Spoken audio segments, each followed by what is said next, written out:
오늘 함께 나눌 말씀은 요한복음 21장입니다. 신약성경 요한복음 21장 15절에서 19절 함께 교독하시고 마지막 19절을 함께 읽도록 하겠습니다. 요한복음 21장 15절에서 19절입니다. 제가 먼저 읽도록 하겠습니다. 그들이 조밥 먹은 후에 예수께서 시몬 베드로에게 이르시되 요한의 아들 시몬아, 내가 이 사람들보다 나를 더 사랑하느냐 하시니 이르되 주님, 그러하나이다. 내가 주님을 사랑하는 줄 주님께서 아시나이다. 이르시되 내 어린 양을 먹이라 하시고 또 두 번째 이르시되 요한의 아들 시몬아, 내가 나를 사랑하느냐 하시니 이르되 주님, 그러하나이다. 내가 주님을 사랑하는 줄 주님께서 아시나이다. 이르시되 내 양을 치라 하시고 세 번째 이르시되 요한의 아들 시몬아, 내가 나를 사랑하느냐 하시니 주께서 세 번째 내가 나를 사랑하느냐 하심으로 베드로가 근심하여 이르되 주님, 모든 것을 아시오매 내가 주님을 사랑하는 줄을 주님께서 아시나이다. 예수께서 이르시되 내 양을 먹이라. 내가 진실로 진실로 내게 이르노니 내가 젊었서는 스스로 띠뛰고 원하는 곳으로 다녔거니와 늙어서는 내 팔을 벌리리니 남이 내게 띠띠우고 원하지 않는 곳으로 데려가리라. 함께 읽겠습니다. 이 말씀을 하심은 베드로가 어떠한 죽음으로 하나님께 영광을 돌릴 것을 가리키심이로라. 이 말씀을 하시고 베드로에게 이르시되 나를 따르라 하시니. 아멘. 오늘도 하나님의 영원히 변함없는 사랑 안에 살아가시는 성도 여러분 축복하고 환영합니다. 우리 서로 축복하고 환영했으면 좋겠습니다. 변함없는 사랑 안에 있습니다. 우리 서로 마주보면 인사하겠습니다. 변함없는 사랑 안에 있습니다. 함께해서 감사합니다. 오늘은 실패할 수 없는 은혜라는 이 설교 제목으로 설교를 하려고 합니다. 오늘 왜 실패에 대해서 이야기하려고 하냐면 우리가 사는 사회가 어느 때보다 이 실패에 대한 두려움으로 살아가고 있기 때문입니다. 우리 자녀들은 이 직장에 대한 학교에 대한 취업에 대한 그런 두려움을 가지고 살아가고 있고, 또 젊은이들은 또 결혼에 대한 두려움, 또 결혼한 사람들은 어떤 두려움 가운데 살고 있습니까? 내가 하고 있는 부부 생활과의 결혼 관계가 혹시나 실패하지 않을까 하는 그런 두려움 가운데 살아가고 있습니다. 또 결혼을 하여 잘 살고 있을지라도 자녀들을 볼 때 어떤 두려움을 갖고 있습니까? 혹시 내 자녀가, 내 새끼가 이 사회에서 뒤처지고 뒤떨어져서 이 세상에서 실패할까 두려움을 갖고 우리는 살아가고 있기 때문입니다. 어느 때보다 우리가 이런 실패에 대한 두려움을 갖게 된 이유는 바로 우리가 사는 시대가 너무나 빠르고 두 번의 찬스는 없을 것 같은 너무나 치열한 경쟁 사회와 너무나 빠른 속도로 변하는 이 사회 가운데 두 번째 기회는 없을 것 같은 그 막연한 두려움이 있기 때문입니다. 하지만 성경을 보면 우리에게 성경 곳곳에서 이렇게 이야기를 합니다. 우리가 실패해도 괜찮은, 우리가 실수해도 괜찮은 은혜 안에 있다고 성경은 끊임없이 이야기합니다. 그래서 오늘 성경 설교의 제목이 무엇입니까? 실패할 수 있는 은혜입니다. 이것은 우리에게 주신 하나님의 은혜가 실패한다는 것이 아니라 하나님의 그 은혜 때문에 우리가 실패해도 괜찮다라는 것을 말하고자 합니다.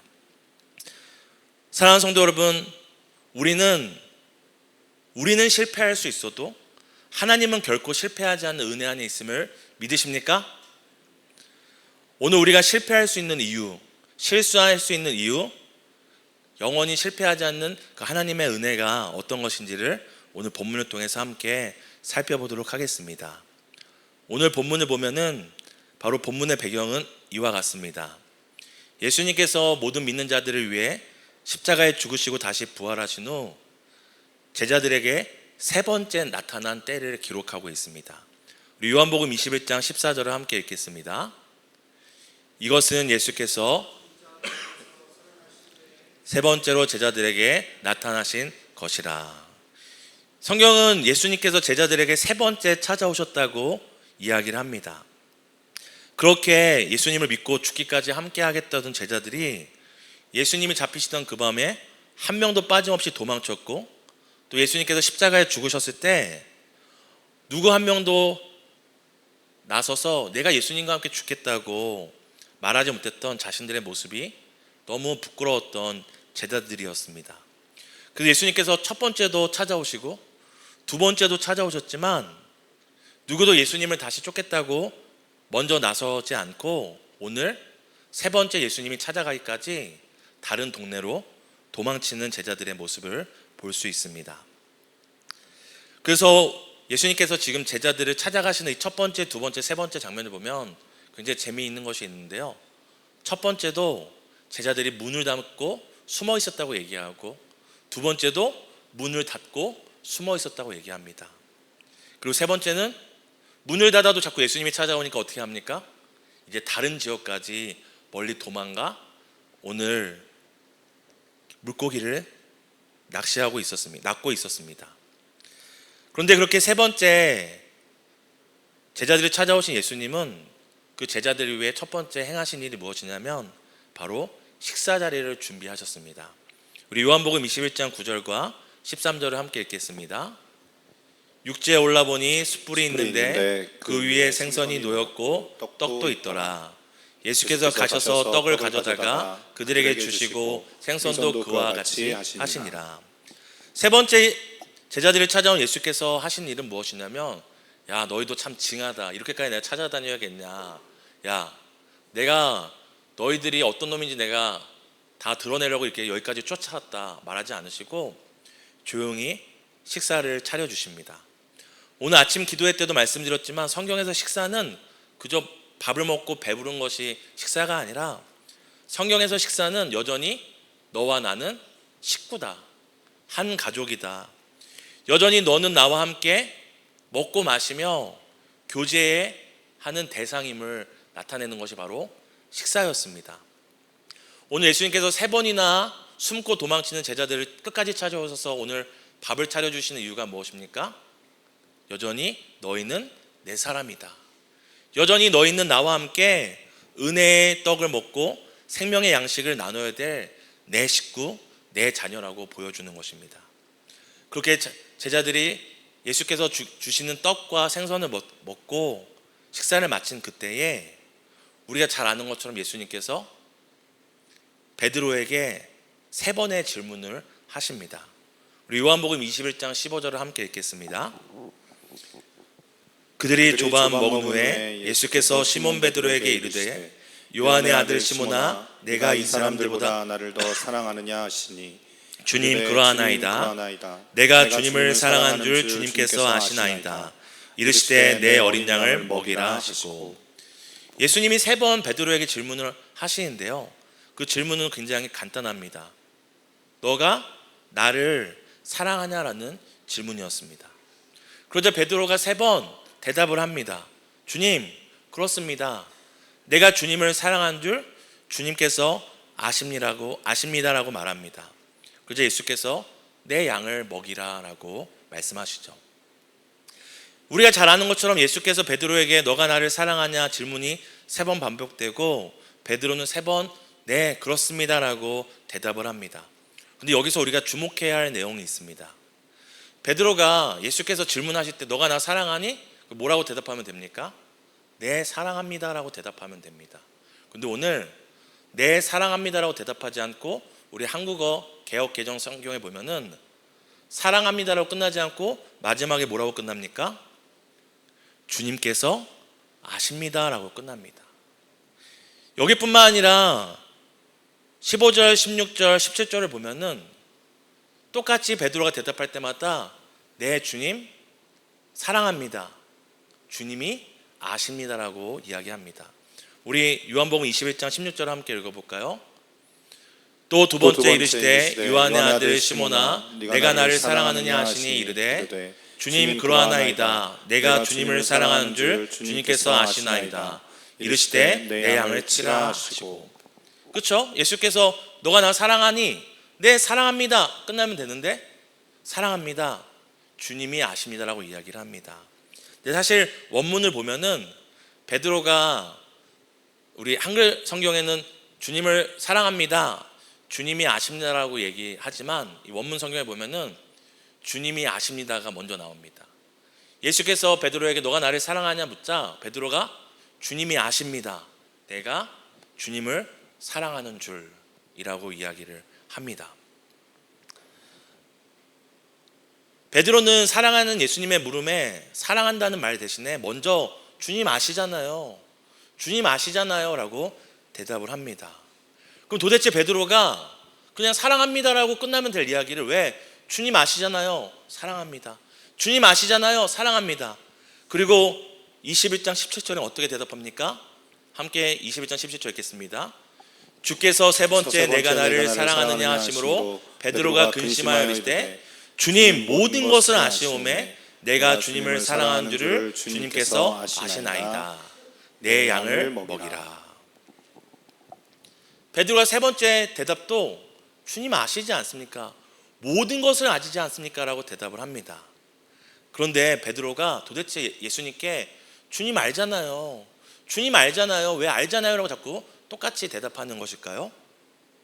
그 세 번째 대답에 그 의미를 우리가 알 수 있습니다.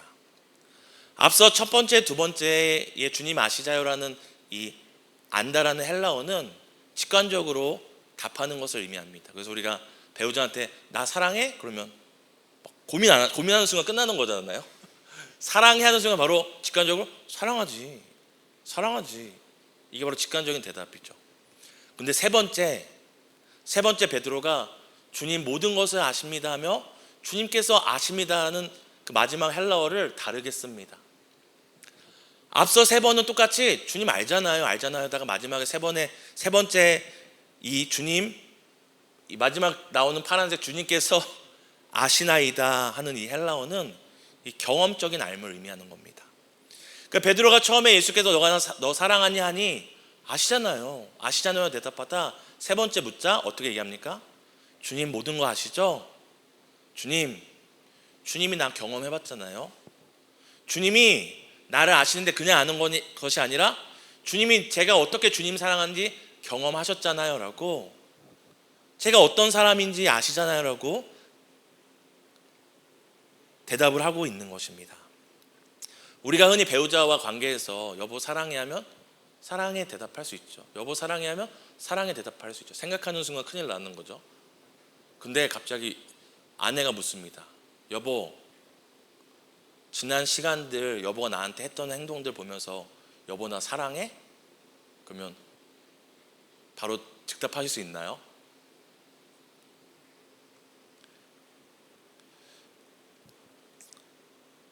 만약에 제 아내가 저한테 그냥 사랑하냐고 묻는다면 대답할 수 있죠. 근데 아내가 내가 오늘까지 당신을 경험했는데 당신 정말 나 사랑했을 때 저는 쉽게 대답 못할 것 같아요. 왜냐하면 지난날에 제가 아내한테 잘한 것도 있지만 정말 사랑하지 않는 것처럼 행동했던 것도 많았기 때문입니다. 지금 베드로가 예수께 대답하다 마지막에 뭐라 하냐? 예수님, 저 경험해봤잖아요. 제가 예수님 사랑하지만 제 사랑이 어떤지 경험하셨잖아라고 알고 계시나요? 답을 하는 것입니다. 그러면 예수께서 경험한 베드로의 사랑은 어떤 사랑일까요? 마태복음 26장 33절입니다. 함께 읽겠습니다. 베드로가 대답하여 이르되 모두 주를 버릴지라도 나는 언제든지 주지 않겠나이다. 지금 뭐라고 얘기하냐면 베드로가 모든 사람이 버릴지라도 나는 주님을 버리지 않겠다라고 이야기를 합니다. 베드로의 사랑은 이런 사랑이었군요 라고 생각할 수 있지만 이 대답을 하고 하루가 되기도 전에 베드로가 무엇을 합니까? 우리가 잘 아는 것처럼 예수님을 3번 부인합니다. 예수님이 경험하신 베드로의 사랑은 어떤 사랑입니까? 모두가 예수를 버려도 나는 버리지 않겠습니다라고 고백하지만 그렇게 예수님을 사랑한다고 고백하는 사랑이었지만 하루도 안 되어 자신의 고백과 결심을 지켜낼 수 없는 것이 바로 베드로의 사랑이었습니다. 진심이었겠죠? 결심이었겠죠? 거짓말이 아니라 정말 주님, 모두가 예수님 버려도 난 결코 예수님 안 버릴 겁니다라는 진심과 결심이 담은 사랑이었을 것입니다. 마치 우리가 오늘날 예배 드릴 때 얼마나 사랑을 많이 고백합니까? 하나님께 주님 사랑해요, 나 무엇과도 주님 바꾸지 않으리. 우리 두영선이 앞에 찬양하시면 정말 주님 사랑해요, 주님만 경배해요, 우리 다 같이 경배하잖아요. 그렇게 예배 때마다, 기도회 때마다 우리가 함께 사랑을 결심하고 고백하지만 어떻습니까? 이 예배당 문밖만 나가도 예수님보다 더 사랑하는 게 많고, 예수님 그렇게 죽도록 사랑하겠다고 고백하지만 문 밖에 나가면 죽을 일 아닌데도 그렇게 예수님을 사랑하지 못하는 일들을 많이 봅니다. 마치 우리가 예수님께 끊임없이 예배를 통하여 하나님께 경배와 찬양과 사랑의 고백을 드리지만 그 고백을 지킬 힘이 없는 것처럼, 오늘 베드로의 고백은 분명 진심이었지만 동시에 그 사랑을 지킬 그 결심을 이룰 능력이 없는 사랑이었습니다. 그리고 오늘 예수님의 질문은 그저 베드로에게 너가 나 사랑하니라는 사랑의 확인이 아니라 이런 의미를 담고 있는 거죠. 베드로야, 너 지난날 나를 끝까지 사랑한다고 했잖아. 베드로야, 모든 사람이 버려도 너 나 사랑한다고 했잖아. 너 그렇게 나 사랑했니? 베드로야, 너 지금 나한테 사랑한다고 고백하잖아. 이 다른 사람들보다 나를 사랑한다고 고백하잖아. 너 정말 그렇게 나 사랑할 자신 있니? 라고 묻는 것 같습니다. 예수님께서 오늘 제게 사무엘아, 너가 나를 사랑하니라고 물으실 때에 그저 지금의 즉답이 아니라 제가 오늘 날까지 예수님과 함께 동행한 날들을 돌아보며 대답한다면 저는 쉽게 대답하지 못할 것 같아요. 예수님, 제가 예수님 어떻게 사랑하는 줄 경험하지 못하셨나요? 예수님, 제가 예수님 얼마나 사랑하는지 모르시나요? 라고 대답하지 못하고, 예수님, 지난날 돌아보니 저는 사랑한다고 고백은 했지만 급할 때마다, 어려울 때마다 예수님보다 다른 것을 더 사랑한 것 같아요. 예배드리고 찬양할 때마다 예수님 사랑합니다, 하나님 사랑합니다 했지만 돌아보니 예수님 그렇게 사랑하지 못한 것 같아요. 베드로처럼 어려움과 위기가 다가오면 그냥 도망치고 다른 길을 선택했던 것 같아요. 예수님, 주님이 아시잖아요. 제가 예수님 사랑하는데, 예수님이 오늘 나에게 너가 정말 나 사랑하냐 물어보면 저 정말 사랑하는데 제가 어떻게 예수님을 사랑할 수밖에 없는지, 이것밖에는 예수님을 사랑할 수밖에 없는 얼마나 부족한 사람인지 아시잖아요 라고 저는 대답할 수밖에 없을 것 같습니다. 성도님들은 어떠십니까? 오늘 예수님께서 너가 나를 사랑하느냐 물어보실 때 그냥 즉답이 아니라 오늘날 살아왔던 우리의 지난 경험들, 우리가 예수님을 경험한 것처럼 예수님도 우리를 경험하셨을 거잖아요. 우리의 지난 경험들을 돌아보면서 예수님, 저 정말 예수님만 사랑했습니다.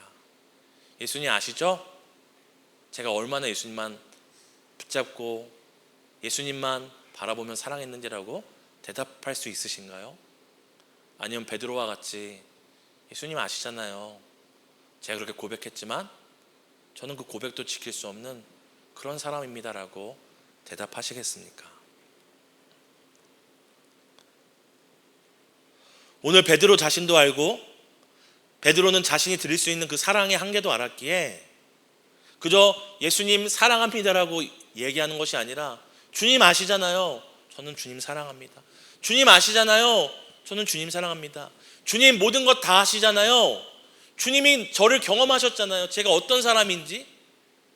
입으로는 사랑을 고백하고 끝까지 사랑했다고 말하지만 도망치는 저를 경험하셨잖아요. 저는 그렇게밖에 사랑할 수 없는 사람이라고 오늘 대답을 한 것입니다. 그런데 오늘 성경이 그렇게 베드로의 사랑의 고백, 한계가 있는 사랑의 고백으로 끝나지 않습니다. 오늘 본문을 보면 예수께서 베드로가 주님 아시죠? 내가 주님 사랑합니다. 주님 아시죠? 내가 주님 사랑합니다.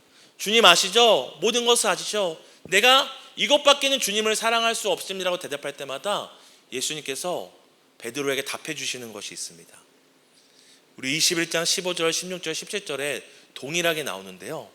바로 베드로가 주님 아시죠라고 대답할 때마다 예수님 뭐라고 얘기하십니까? 함께 읽어보겠습니다. 내 어린 양을 먹이라. 내 양을 치라. 내 양을 먹이라. 예수님께서 오늘 그런 자신의 한계를 고백하는 베드로에게 이제 네 주제를 알겠냐? 네가 무슨 사랑을 말해? 너가 무슨 사랑을 말할 자격이 있어? 야, 그때 보니까 너가 제일 먼저 도망가더라. 책망하시는 것이 아니라 베드로가 그렇게 자신의 사랑의 한계를 고백할 때마다 내 어린 양을 먹여라. 내 양을 쳐라. 내 양을 먹이라고 부탁하시고 명령하십니다. 베드로 스스로 자신의 한계를 인정했는데도 예수님께서는 딱 너는 거기까지다라고 얘기하지 않고 마치 베드로는 저는 이것밖에 주님 못 사랑합니다라고 대답했지만 예수님은 내 양을 좀 먹여주겠니? 내 양을 좀 돌봐주겠니? 내 양을 좀 먹여주겠니라고 부탁하고 계시는 것을 볼 수 있습니다. 능력이 없는 베드로였지만 예수님께서는 지금 새로운 일을 맡기고 부탁하고 계시는 거죠.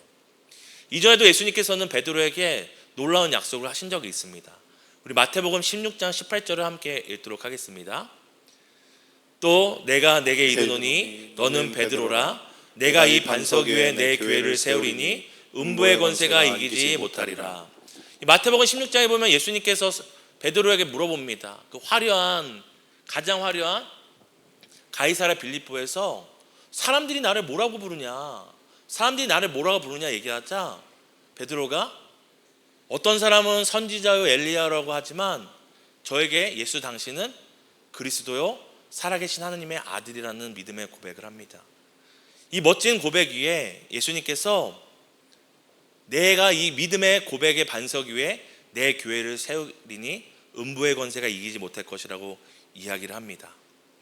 이 베드로의 신앙 고백 위에 베드로의 이름과 같이 반석을 삼아서 음부의 권세가 이기거나 견딜 수 없는 예수님의 교회를 세우시겠다고 약속을 합니다. 그런데 이렇게 멋진 고백, 주는 그리스도요 살아계신 하나님의 아들입니다라고 고백했던 베드로가 뒤에 어떤 일을 하죠?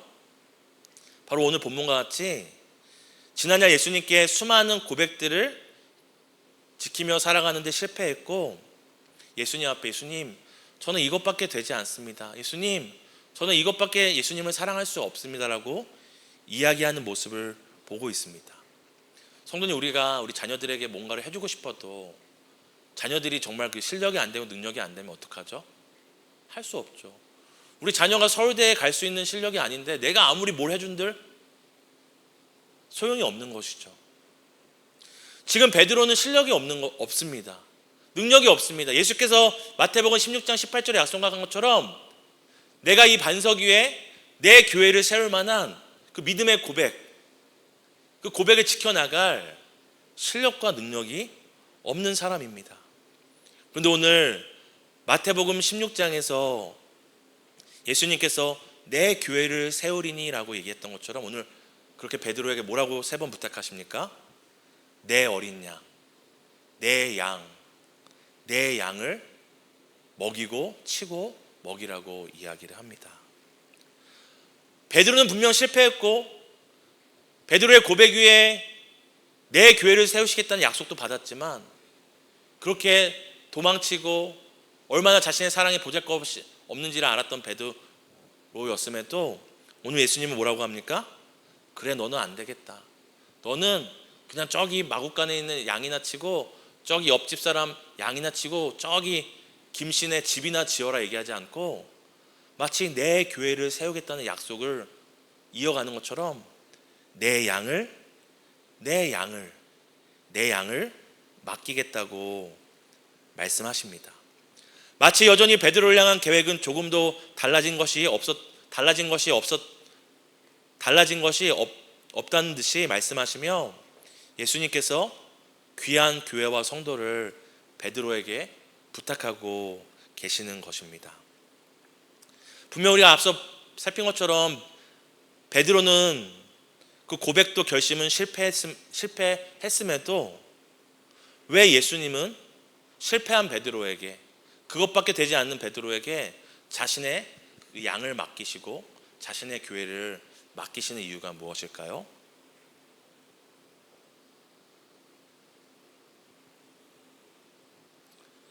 비록 베드로의 결심과 다짐은 실패했을지라도 예수님의 교회와 예수님의 양을 향한 예수님의 마음과 계획은 실패한 적이 없기 때문입니다. 베드로는 실패한 것이 분명합니다. 하지만 예수님은 한 번도 내 교회를, 내 양을 목숨을 바치기까지 사랑하시는 예수님의 성도들을 포기한 적도 없고 그들을 향한 그 마음과 계획을 실패한 적이 없기 때문입니다. 베드로는 실패했지만 여전히 베드로를 향한 예수님의 계획도 실패하지 않았음을 성경은 우리에게 보여줍니다. 요한복음 21장 18절을 함께 읽어볼까요? 함께 읽습니다. 내가 진실로 진실로 내게 이르노니 내가 젊어서는 스스로 띠띠고 원하는 곳으로 다녔거니와 늙어서는 내 팔을 벌리리니 남이 내게 띠띠우고 원하지 아니하는 곳으로 데려가리라. 갑자기 예수님께서 베드로에게 내 양을 맡긴다, 내 양을 좀 돌봐달라, 여전히 널 향한 나의 계획은 실패한 적이 없다, 끝나지 않았다 이야기하시다가 18절에 너가 젊어서는 마음대로 다니다가 늙어서는 팔을 벌리고 원하지 않는 곳에 끌려다닐 거다. 마치 예수님께서 복수하시는 것 같죠? 너가 나 이것밖에 사랑 안 했으니까 너 지금은 좋지만 나중에 나를 배신한 대가를 치를 거야 라고 우리가 생각할 수 있습니다. 그렇지 않습니다. 사랑하는 성도 여러분, 성경에서 하나님의 가장 무서운 진노가 무엇인지 아십니까? 바로 무관심입니다. 신학적으로 유기라고 하죠. 건들지 않는 겁니다. 만약에 오늘 예수님께서 베드로를 향한 어떤 진노와 심판이라면 그냥 베드로한테 너가 무슨 날 사랑하니 그냥 알아서 살아. 또 오늘 예수님께서 오늘 베드로에게 뭐라고 얘기합니까? 베드로의 앞날에 대해서 이야기해 주시죠. 그리고 21장 19절에는 그것이 베드로를 향한 징벌과 심판이 아닌 한 번도 실패하지 않은 하나님의 놀라운 계획, 예수 그리스도의 그 신실한 계획임을 우리에게 알려줍니다. 우리 요한복음 21장 19절을 함께 읽겠습니다. 이 말씀을 하심은 베드로가 어떠한 죽음으로 하나님께 영광을 돌릴 것을 가리키심이로라. 이 말씀을 하시고 베드로에게 이르시되 나를 따르라 하시니. 우리가 앞서 18절만 보면 마치 예수님께서 너 나 배신했으니까 너는 늙어서 고생할 거라고 얘기하는 것 같지만 19절에 분명히 해석을 해주죠. 이 말씀을 하심은 무엇입니까? 베드로의 죽음을 통해 하나님께 어떻게 영광을 돌릴 것인지를 알려주시는 것이라고 이야기합니다. 그리고 뭐라고 얘기하시죠? 베드로에게 이르시되 나를 따르라. 떠나라가 아니라 나와 함께 가자라고 이야기를 하시는 것입니다. 예수께서는 베드로의 죽음이 아니라 지금 실패하고 실수한 베드로였고 그것밖에는 예수님을 사랑할 수밖에 없는 베드로였지만 베드로가 죽을 때에는 어떤 일이 일어나고 그 삶을 통해 하나님의 영광이 어떻게 나타나고 여전히 베드로를 향한 하나님의 계획과 예수 그리스도의 신실한 인도하심은 여전히 실패하지 않고 계속되고 있음을 보여주는 것입니다. 이 말씀을 듣고 베드로는 30년 뒤에 순교했다고 합니다. 30년 뒤에 우리가 잘 아는 것처럼 그 역사의 그 기록을 보면은 베드로는 십자가에 거꾸로 매달려 죽었다고 합니다. 30년간 예수님께서 맡기셨던 예수님의 그 양과 그 교회를 세우다가 실패한 인생이 아니라 하나님의 영광을 위해 자신의 생명을 드리는 이 죽음, 하나님의 성취를 보며 죽게 된 것입니다. 오늘 예수님께서 베드로에게 너는 젊을 때에는 마음대로 다니지만 나중에는 띠에 매달려 끌려다닐 것이고 나중에 어떠한 죽음으로 하나님께 영광을 돌릴 것이다 라고 말하는 것은 베드로에게 이렇게 말씀하시는 거죠. 아직 끝나지 않았다. 베드로야, 너의 결심과 진심은 실패했지만 너를 향한 나의 계획과 나의 약속은 여전히 현재 진행 중이고 끝날, 지금은 네가 실패한 인생 같고 이것밖에 안 되는 인생 같지만 너의 그 마지막 날에 너의 죽음을 통해 하나님이 어떻게 영광 받으실지 나는 알고 있다. 나는 그 계획을 갖고 있다라고 말씀하고 계시는 것이죠. 여러분, 한번 우리 생각해 봤으면 좋겠어요. 오늘 본문에 보면 베드로는 실패한 마음이잖아요. 너가 나를 사랑하냐는 그 질문 앞에 예수님, 저는 이것밖에 예수님 사랑할 수 없는 거 경험하셨잖아요 라고 대답할 수밖에 없는 베드로잖아요. 예수님께서 오늘 너는 실패하지 않았어. 널 향한 계획은 끝나지 않았어. 너는 하나님의 영광을 돌리는 삶을 살 거야 라고 약속을 해주십니다. 우리가 지금 생각해 봤으면 좋겠는데 무엇이냐면 30년 뒤에 베드로가 이제 십자가에 거꾸로 매달려 죽게 되잖아요. 죽을 때 베드로가 어떤 마음이었을까요?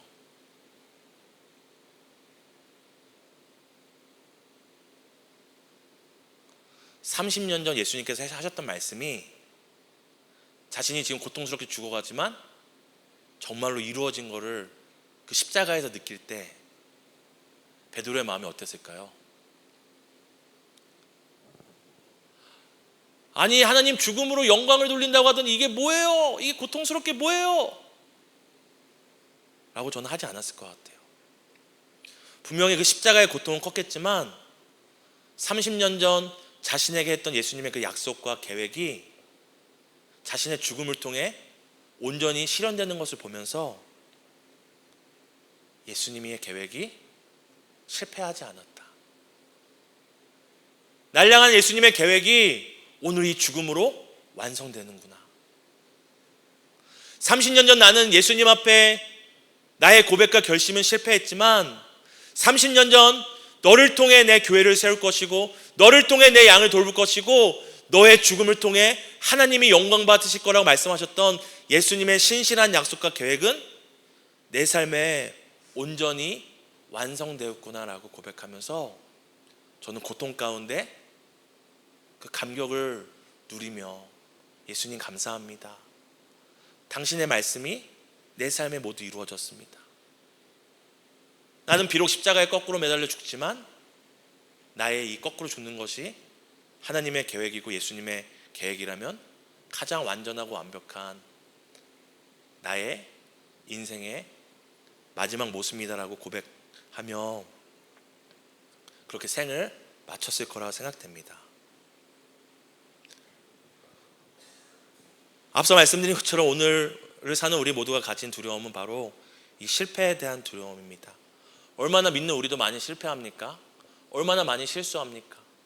정말 예수님 앞에 베드로와 같이 그렇게 결심하고 그렇게 다짐하고 고백했지만 얼마나 우리가 쉽게 세상에 나가 넘어지고 자빠집니까? 사실 제가 이 설교를 준비하게 된 계기가 있었었는데요. 제가 한 달에 한 번 분당에 가서 이렇게 금요 기도에 찬양을 인도를 합니다. 그때 저뿐만 아니라 여러 지역에 여러 교회를 섬기는 청년들이 와서 함께 이제 그 기도회를 섬기거든요. 그러면 학교에서 끝나고 오는 대학생도 있고 알바다 오는 친구도 있고 직장 끝나자마자 막 퇴근 시간 맞춰서 오는 친구들도 있고 그렇게 7시에 모여서 연습하고 기도회가 끝나면 밤 10시쯤에 끝납니다. 그러고 집에 가는데 막 1시간, 2시간씩 대중교통 타고 집에 돌아가요. 이 청년들이. 대견하죠? 근데 이렇게 귀하게 주님께 헌신하는 이 청년들과 제가 지난달에도 함께 그 기도회를 섬겼는데요. 한 달에 한 번 보니까 안부를 물어야 될 거잖아요. 그래서 제가 안부를 물었어요. 잘 지내고 계세요? 근데 한 청년이 이런 얘기를 하는 거예요. 이렇게 귀한 헌신과 귀한 마음을 가지고 섬기는 청년인데 저한테 자신의 삶을 이렇게 얘기하더라고요. 한 주간 힘들었어요. 떳떳하지 못했어요.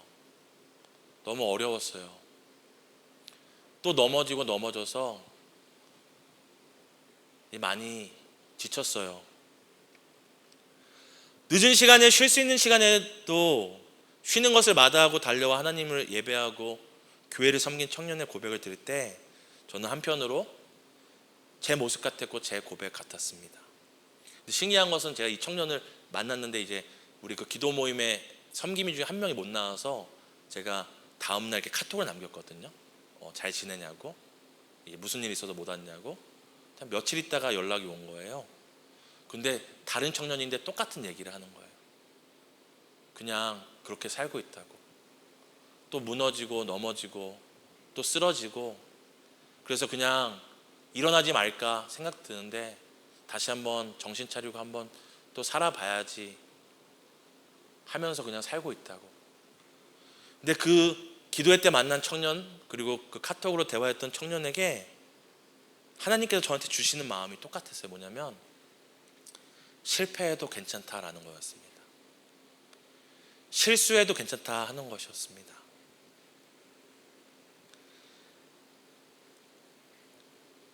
비록 우리는 우리의 결심이, 우리의 계획이, 우리의 고백이 실패하고 무너지고 넘어질 때는 있지만 우리를 향한 하나님의 계획은 결코 실패하지 않으니 실패해도 괜찮다고 말해주라는 게 그런 마음을 주셨습니다. 제가 얘기했어요.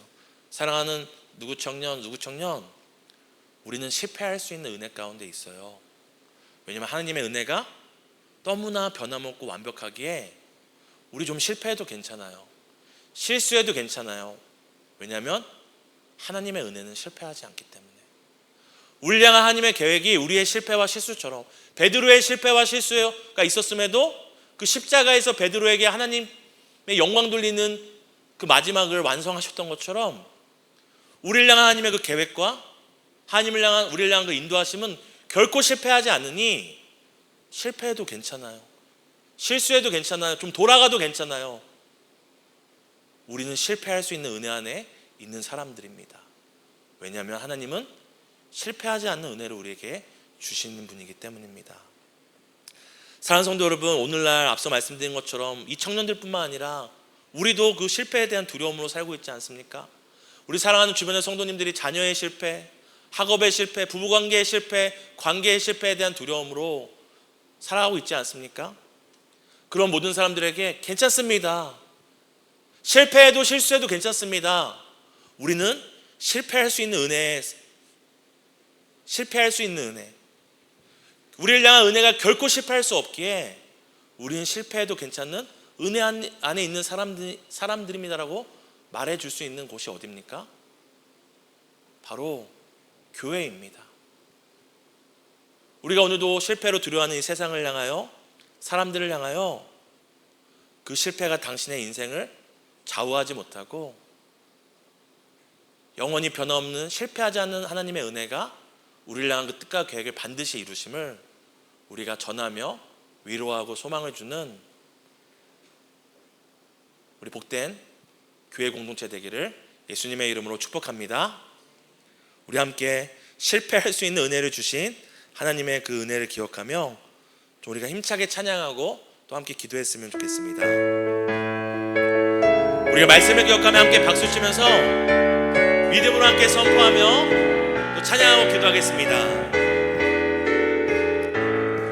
나의 반석이신 하나님, 나의 반석이신 하나님, 행하신 모든 것 완전하시네. 나의 생명 되신 하나님, 내게 행하신 일참 신실하신 하나님,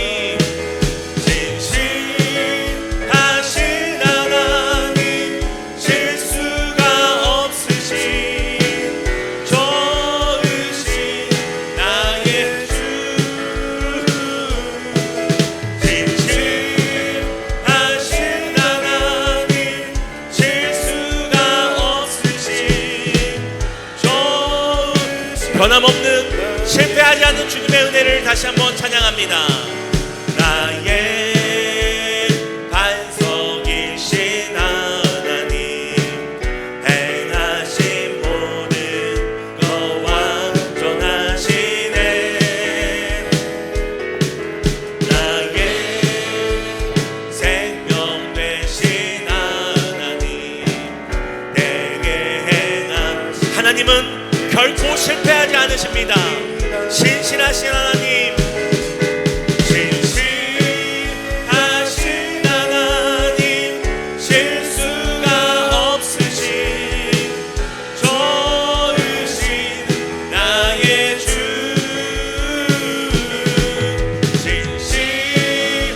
실패가 없으신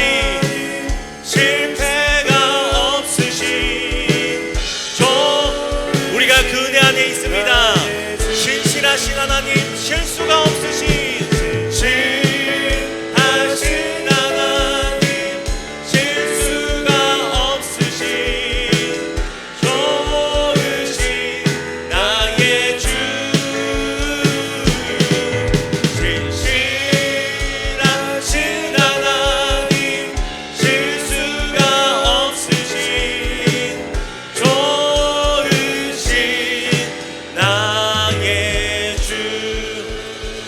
우리가 기도했으면 좋겠습니다.